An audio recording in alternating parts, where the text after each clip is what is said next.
আসসালামু আলাইকুম গাইস, চলে আসলাম পানের শহর গফরগাঁও ব্রহ্মপুত্র ব্রিজের উপরে।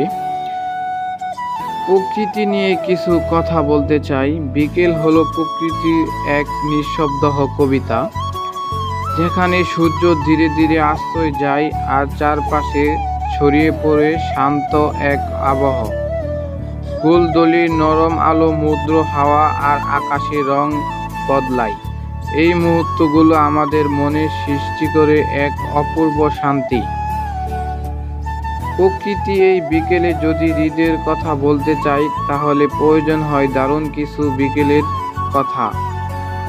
যেমন প্রকৃতি বিকেল এমন এক মুহূর্ত যখন বাতাসে থাকে শান্তি, আলোয় থাকে ভালোবাসা, আর মাটিতে ছড়িয়ে থাকে সময়ের দবনি।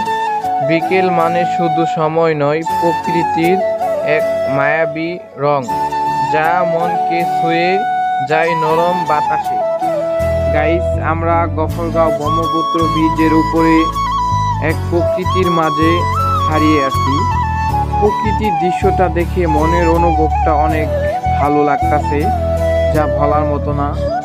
ঘুরতে অনেক ভালো লাগে আমার, আমি সবসময় ঘুরতে পছন্দ করি। গাইস, সবাই ভালো থাকবেন, আবার দেখা হবে। আল্লাহ হাফেজ।